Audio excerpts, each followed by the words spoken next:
We're now looking at the Yoga Sutras, now that we've moved on from our Sanskrit study. And Molly will move back to working with you.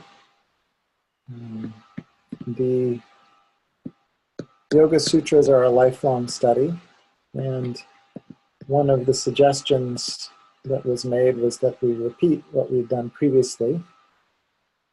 So we'll go through those quickly, Molly, you and I, just chanting them. Okay? Hatha Yoga Nushasanam. Sanam. Hatha Yoga Nushasanam. Hatha Yoga Nushasanam. Now a sequential presentation in union. Yogash Chitta Vritti Nirodha. Yogash Chitta Vritti Nirodha. Good, and it's fine for you to look at the red, which is the transliteration. Syllable meter is shown as bold and large font will be a strong syllable, and light and smaller font as a short syllable, so you pass through those quickly. So really listen to how I pronounce it. Yogash Chitta Vritti Nirodha. Yogash Chitta Vritti Nirodha. Good. So try closing your eyes. Okay, ready? Yogash Chitta Vritti Nirodha. Yogash Chitta Vritti Nirodha. Vritti Nirodha. Vritti Nirodha. Vritti Nirodha. Vritti Nirodha. Yogash Chitta Vritti Nirodha. Yogash Chitta Vritti Nirodha. There you go. So the tendency is to get in a rush. You're like, oh, I know I need to go quickly for these short syllables. But then you need to allow for these oh. We know that oh goes from up to oo, so we know that's going to be a long two-beat sound. So here what it said is that yogaha equals nirodha. The union with the all that is happens when I'm able to stop back the spinnings from the past. So I'm able to be present, and I can stop back the inner distortions based on my past experiences. Tada drashtahu. Tada drashtahu. Svarupe vastanam. Svarupe vastanam. Tada drashtahu svarupe vastanam. Tada drashtahu. Can you do that first part again? Sure. So if you look at the characters in the Devanagari, the tip of the tongue is drawn here. So this is position 3. The transliteration is weird because it's the English letter S with a dot under it, which doesn't really help you. Right? But generally speaking, in transliteration, the dot underneath means position 3. That does not hold true for this age, but generally speaking. Tada drashtahu. Tada drashtahu. Svarupe. Svarupe. And then the next word down here in the orange, avastanam. Avastanam. So if I were to chant Svarupe avastanam, it kind of like is deemed unnecessary in Sanskrit. So Svarupe avastanam. So the version of the apostrophe is used. So the words contract and the is dropped. So this is one of the grammatical lessons that Sanskrit teaches us about language. And generally these rules will be seen in various forms throughout other human languages, but Sanskrit actually codifies them and tells us why they happen. So here we have the next Yoga Sutra, which says, then the seer stands revealed in his true form, or in her true form. It's actually gender neutral. Drashtahu, the seer within. Sva means self, and rupa means form. A is a declension of a noun, which means in, locative. And avastana means away standing. So then I, the seer, in my true form, stand away. Where do I stand? I stand away from the drama. So I'm able to be separate. Next one, Molly. Vritti sarupya mitaratra. Vritti sarupyam itaratra. Good job. So here we have the challenges of the Kappadosha and the position 3 sounds, which is good for you. It's a good challenge to have. Vritti sarupya mitaratra. Vritti sarupyam itaratra. Just by chanting, which is what we like for Kappadosha, you have a rich voice, you'll keep that tongue active. And when your tongue stays active and dynamic, it doesn't get slow and sluggish and always want to eat all kind of sluggish ice cream, starchy foods. So singing is one of the most common things we give for Kappadosha predominant people as a health tool. And it celebrates your native tendency for having a rich voice. So here, the 4th Yoga Sutra says, itaratra, tra is a suffix, which I show here in green. The green is like little coding learning lessons for you all. Tra is a suffix, which means place, and itara means other. So other place. So if I didn't stand apart from my past, then I stand in it. So conformity with the tendencies. So if I'm not able to stand apart from the vrittis, then I'm actually standing in them. And we've each had these moments in life where it's painful, and I know this pain. I've been in it before. So here the 4th Yoga Sutra is very clearly describing that. If I'm unable to stand apart from the spinnings from my previous past, I'm unable to stand in I, the seer, the witness consciousness, then I'll actually identify as the drama.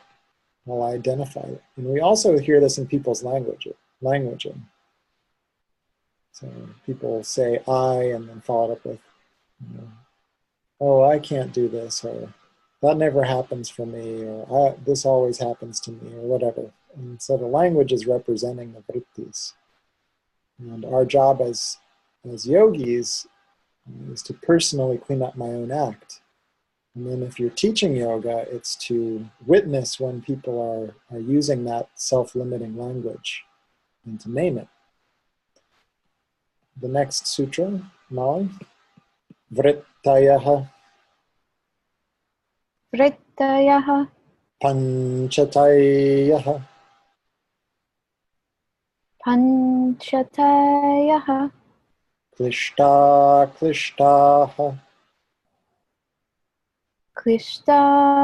Klishtaha. And this was the sound you're having a little trouble with when you're doing the alphabet. And it's when I close at position 2, like in the English sound, inch.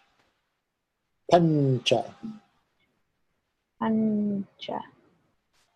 It is different than the enye, but not completely, because nya, nya, nya would be kind of how you would pronounce it on its own. Pancha. Pancha. Tayaha. Tayaha. So we have a double yat here. That's what's shown. Panchatayaha. Panchatayaha. So you're beginning to look and see how compound consonants are drawn. So it's not panyacha, it's pancha. So they're stacked on top of each other and they share the they share the vertical line. Can you see that, Molly? Uh-huh. And then it happens here, ta has its own, ta. But then we have a double ya, so it becomes ya. So it's not ya, it's yaha. And so what that does is it means that it turns this tai into a strong syllable because it initiates a compound consonant. Does that make sense to you? Panchatayaha. Panchatayaha. And what's said here is that the fluctuations or the spinnings from the past or the mental patternings are fivefold, and they can be afflicting or non-afflicting. So not all of the mental patternings are actually afflicting. Can respond to me, Molly. We're at the 6th Yoga Sutra. Pramana. Pramana. Viparyaya. Viparyaya. Vikalpa. Vikalpa. Nidra. Nidra. Smratayaha. Smartayaha. And this is that tone where you need to use the tip of your tongue, which is not so easy for a kapha tongue. Smritayaha. Smrtayaha. There you go. Smritayaha. Smrit. And it comes from smriti. Try that. Smriti. Smrit. Smriti. Smriti. Smriti. Which means memory, and you'll always remember it from now on. Smriti. Okay? And it's a good one to practice chanting. And the sutra is an important one to learn. It lists the 5 different kinds of vrittis. So the panchavrittayaha, the 5 vrittis, and the plural of vritti is vrittayaha. The 5 vrittis are pramana, viparyaya, vikalpa, nidra, and smriti. Then smriti takes the plural ending, smritayaha, which implies plural. So there are 5. So it has a plural ending. And they are pramana, which means a valid measurement, one that comes and fills me up. Viparyaya, which literally means away or around going, or misapprehension, or not going towards something. Vikalpa, which is a particular kind of creation or idea. Nidra, which means sleep. And smriti, which means a memory. These are the 5 kinds. And then you can respond to me, Maud. And we'll be down here in the black and orange where the words are broken apart. Pratyaksha.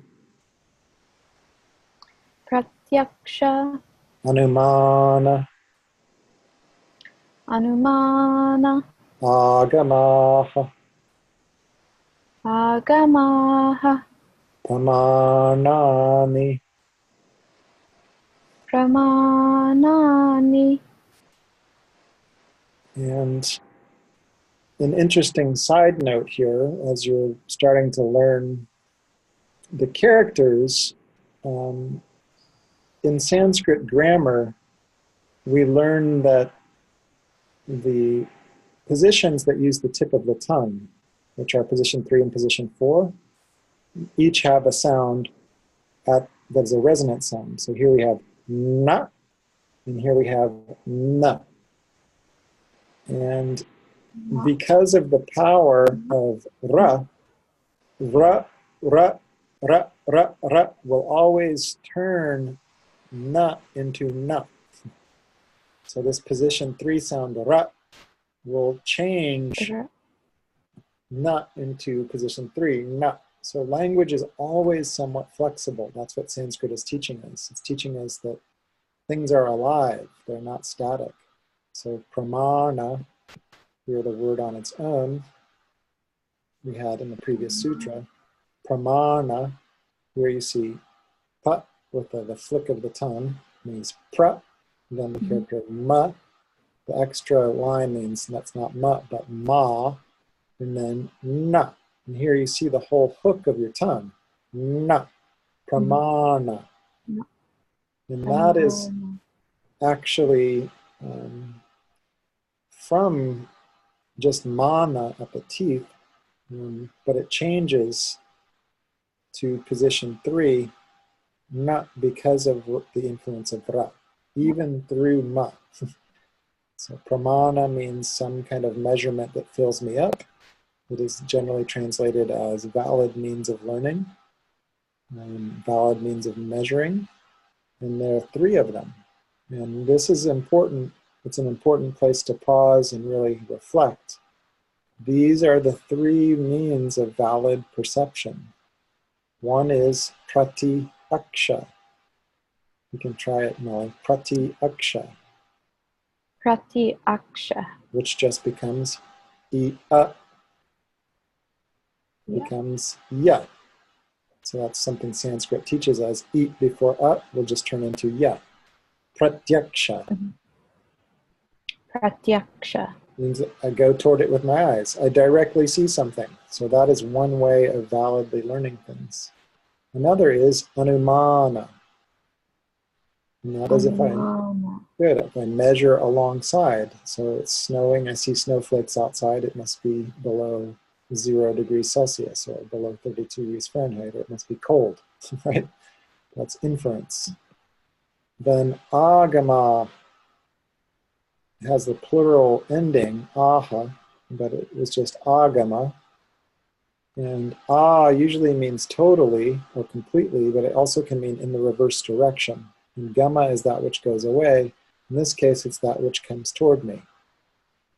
And it implies tradition. It implies the generational wisdom.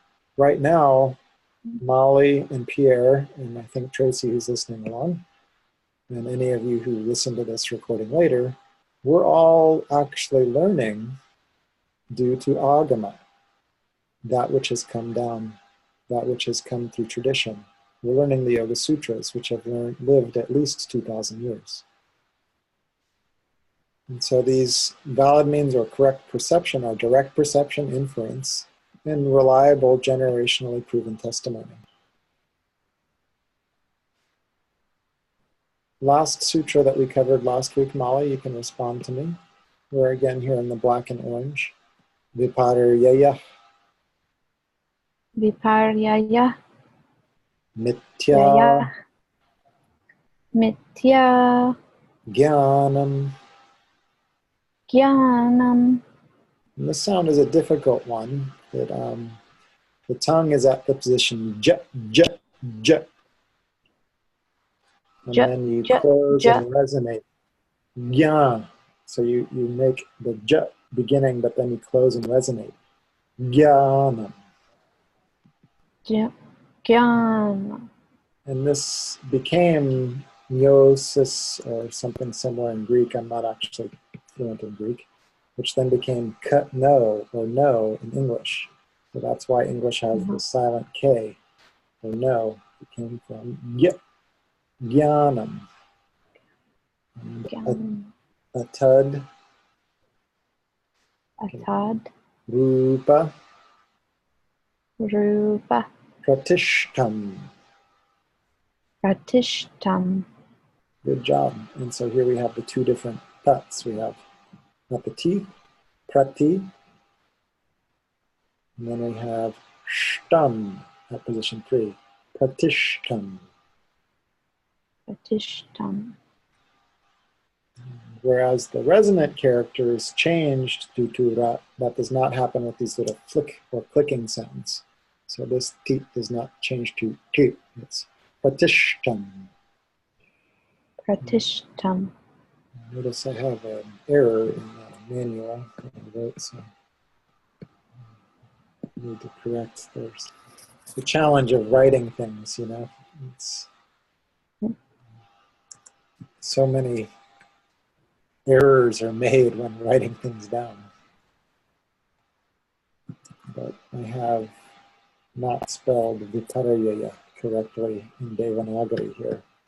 You can see, Molly, I wrote Vi. This is the character Va, like a closed lip character, and this preceding it means the short tone E. So this is Vi. This is Pa, again a closed lip character, but I put an extra vertical line which would actually say Vipa, but it's not. It's just Vipa. So I need to change that. That's the problem with writing stuff down. You don't remember the quote from Robert Svoboda's book, Light on Life, that he wrote with Art to Foul and Jyotish and Vedic astrology. But in the foreword, in the beginning, he writes, referring to the times in Greek times when the person invented the alphabet. And rather than getting praised, one of the other philosophers said, with this single step, you will have destroyed the memory. You'll have done them, like something like one of the worst disservices to the memory of human beings.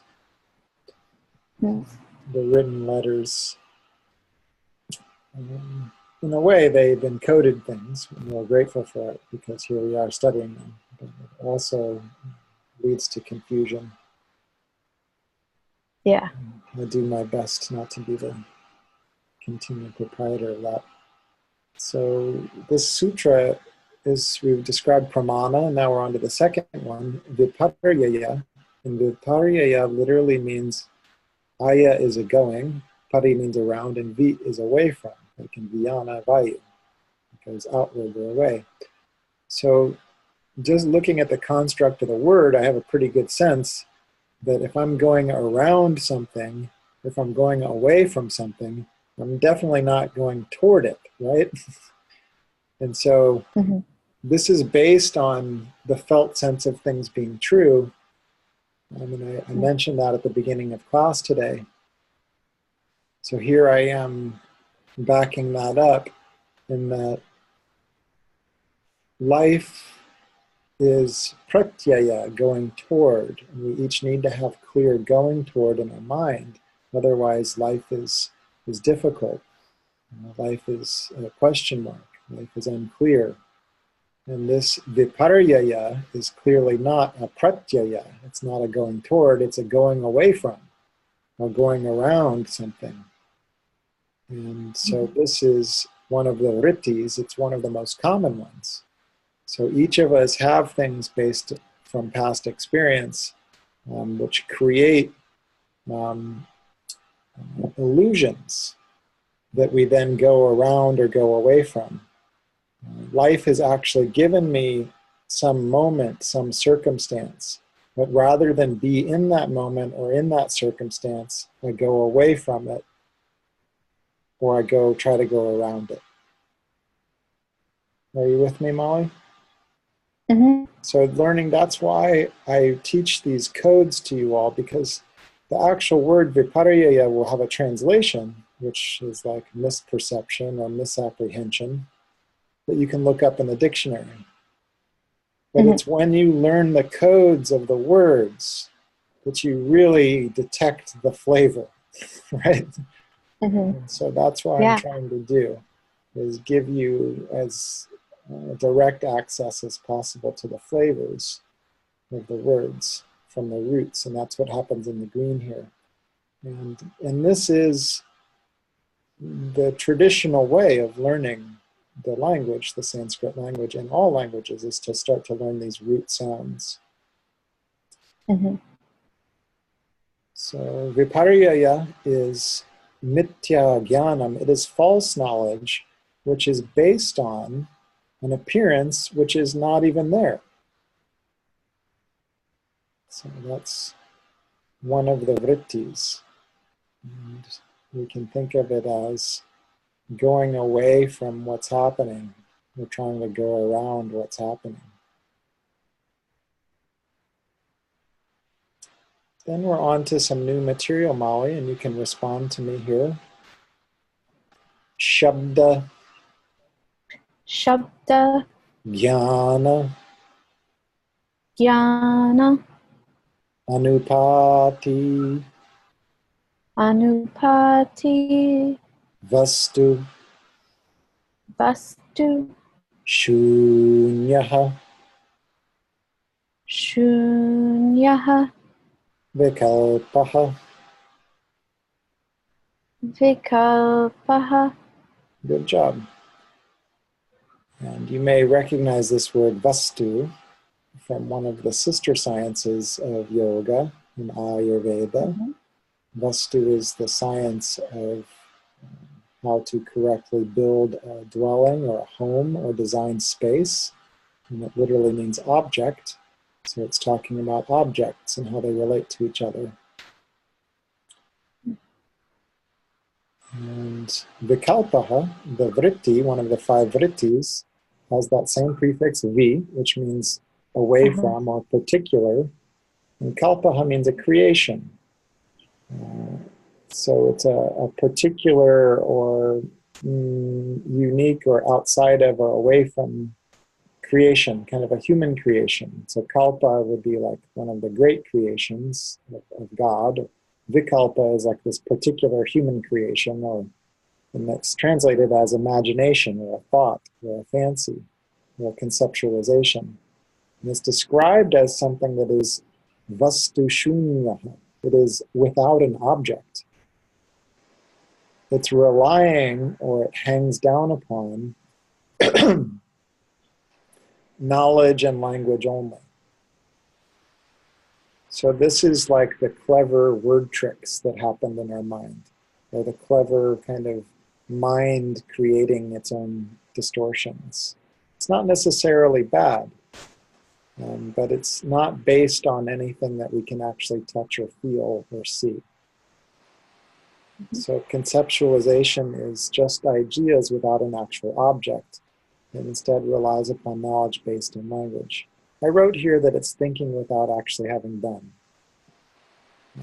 But I don't know that that's the best example. That's one example.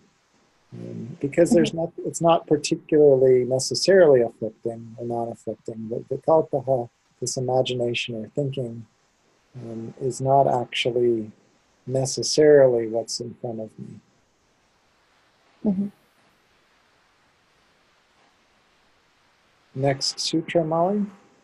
Abhava, Abhava, pratyaya, Pratyaya, alambana, Alambana, vritti, Vritti, nidra. Nidra. And here we have that word pratyaya, or going toward. And it's not necessarily afflicting or non-afflicting. Nidra, the sleep. Its definition is saying that it's reinforcing that sleep is indeed a vritti, depending upon the going toward non-existence. So there's something about nidra, about sleep, which is a vritti. It is a patterning of the mind. And it's something that I can fall into.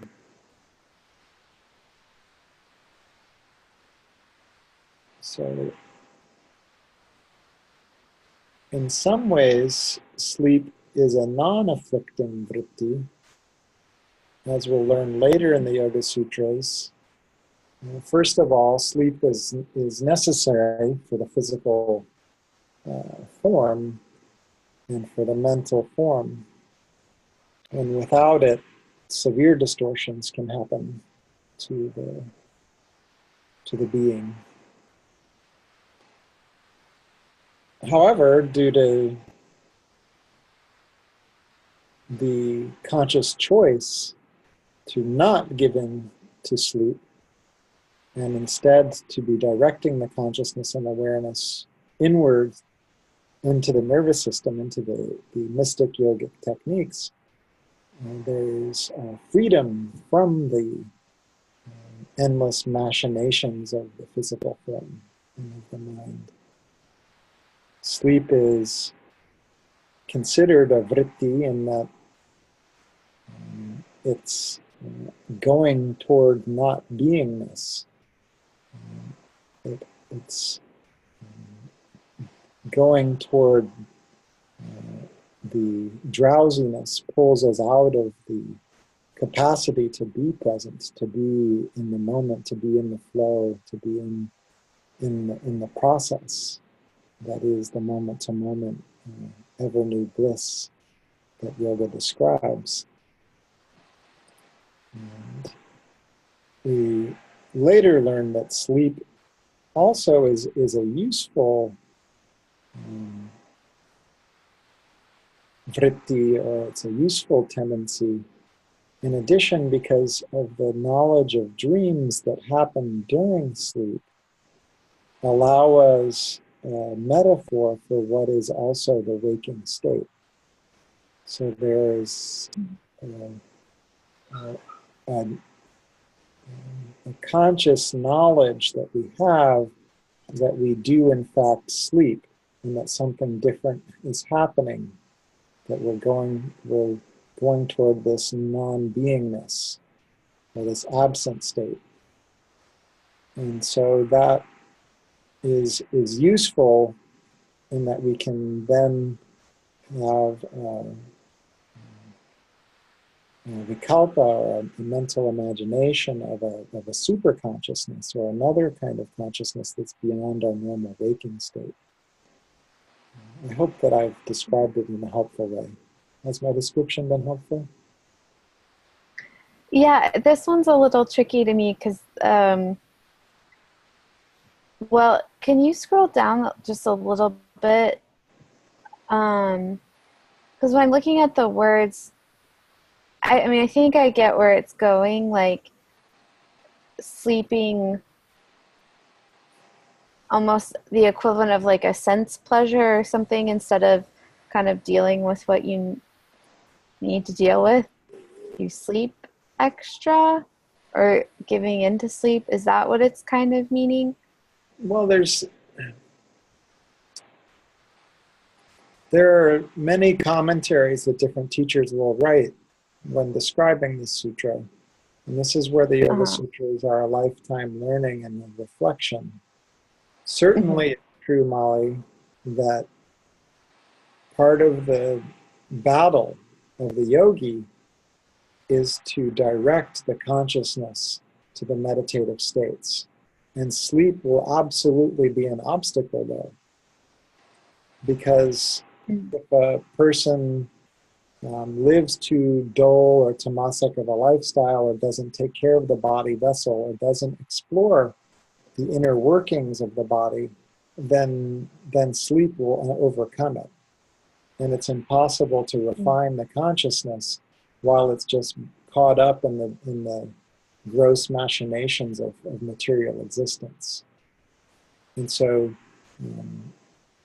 at that level, the sutra is in a way describing what I think that I heard you alluding to, which is just sleeping rather than facing things.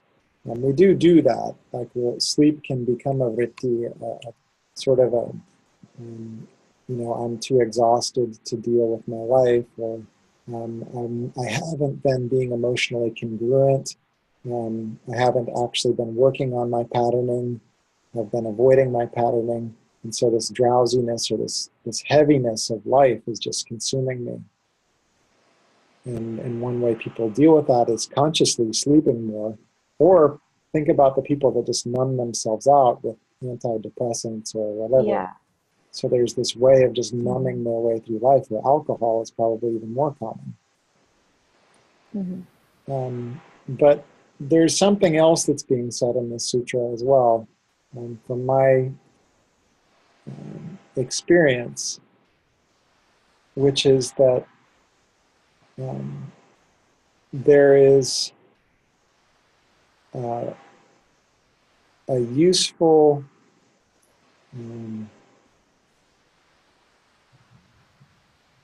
there is a useful experience that happens during sleep, where, and even just the drowsy state, where a person is going toward non-existence or absence.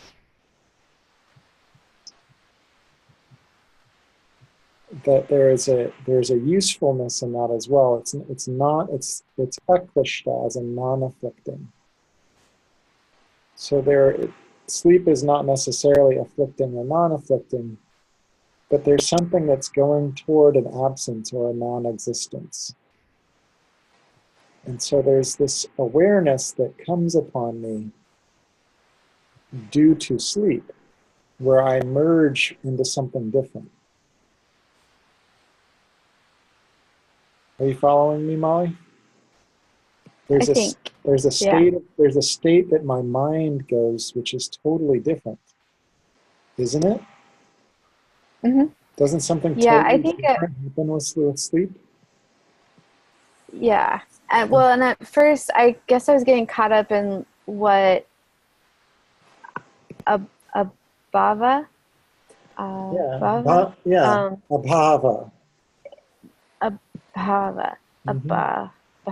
So bhava would mean a being, and abhava like would mean a not being. Yeah, I think I just misread a little bit. I was thinking more the absence, thinking of it in a negative connotation versus Well, and there's the going away. And there certainly is the capacity for that, as I mentioned before.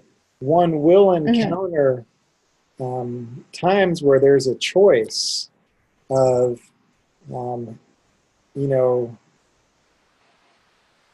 hey,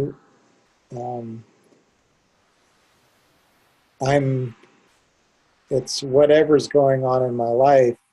Am I going to continue to do my meditative practices, or am I going to just go ahead and go to sleep tonight? And it's not saying that one is right or wrong, but if I continue to choose to sleep and I never choose to do my practices, it's really going to be leading more toward the path of tamas, or the dull, rather than the sattva, the path of the pure. Am I making sense? Mm-hmm. So there is that. As you may know, I generally like this swamij.com translation of the Yoga Sutras. And so I don't know what it is that he writes about these thoughts. And so we can look at the way that he describes it.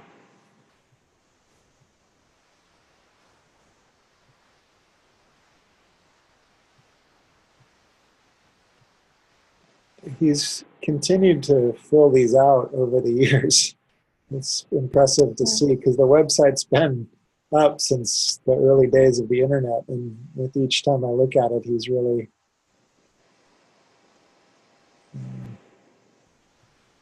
That's cool. Continuing to fill it in here.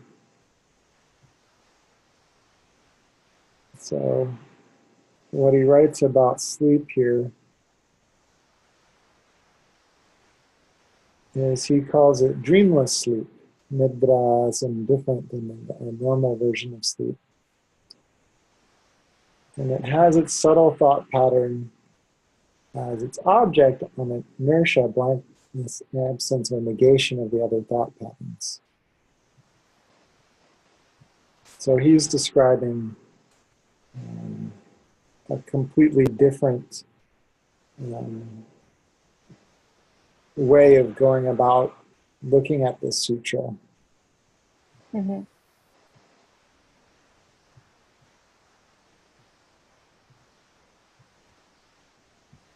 that makes and it's not that completely helps make sense. not Yeah. completely different than what I was sharing here. He's sharing here. It's as if Yeah. the process whereby the mind is focusing on absence itself, as if that non-existence were an object. And so that's kind of what I was describing to you now, right? Yeah. So if there's a usefulness, there's something we're aware that sleep is different than our normal waking state. So I encourage you to check in with other people's commentary. I, for one, am still a very young teacher. I'm 46, and am very aware that even though I have a guru in Yogananda and teachers that have talked about these Yoga Sutras as well as many things for over 20 years now, I feel most congruent in just sharing with you all the most basic access to the Sanskrit language, and then allowing you all to build a relationship to these teachings on your own over the years. I certainly will share my experiences as I can, but I do think it's important for me to acknowledge my own relative ignorance. The last of the 5 vrittis, you can respond to me more. Anubhuta, Anubhuta, Vishaya, Vishaya, Asampramoshaha, Asampramoshaha, Smritihi, Smritihi, and there's your friend, but Smritihi. Yeah. Smritihi. And this bhuta is like bhu is earth. Anu means going with the earth. So it's something which has been experienced elementally. Vishaya is an object. And the word asampramoshaha is a really interesting word in that it means not breaking away from. So there's no accident in the way that Sanskrit words are chosen in the Yoga Sutras. And I'm wondering if this word is even in the dictionary on its own. Asampramosha. It is. So not letting drop. Not allowing to be carried off is the way it's described literally in this dictionary. Not allowing to be carried off. And here I wrote, the root sound mush means to steal, to break, carry away, destroy. So I guess carried off would be not allowed to drop. So memory is the not being able to escape or break away from or get carried from a previously experienced object. And so it's a very different definition than what me or you, previous to studying yoga, might have thought of memory. And it reinforces the concept of the earlier Yoga Sutra that says that I can stand apart. Tada drashtahu svarupe avasthanam, that I, the seer, can stand apart. So Yogananda talked about this continuously. Like, there's no power in being a victim of circumstance. There's no power in taking things so personally. Life is really just kind of a game, like I'm playing, soccer or something. But it's not like life or death kind of soccer. Like it's just I'm out there playing my role in the game. He described it as like, be in the movie, but turn around and see the movie projector. And so that allows me to have a bit of distance from whatever it is that I'm really here to go through. And there's a sense of ownership of my own life that can then happen. Here, this last vritti, smriti, memory, is described as something. Memory is something that is actually binding me. It can bind me by not allowing me to fully escape from something that was previous. Mm-hmm. So memory is something which can, memory is something that can keep me in a time which isn't now. Mm-hmm. So with that, we've ended our Yoga Sutras. We'll chant the 12th one because it's one of the ones that's the most important for each of you to learn. So Molly, you can respond to me. Abhyasa, Abhyasa, Vairagya, Vairagya, Abhyam, Abhyam, Tad, Tat, Nirodha.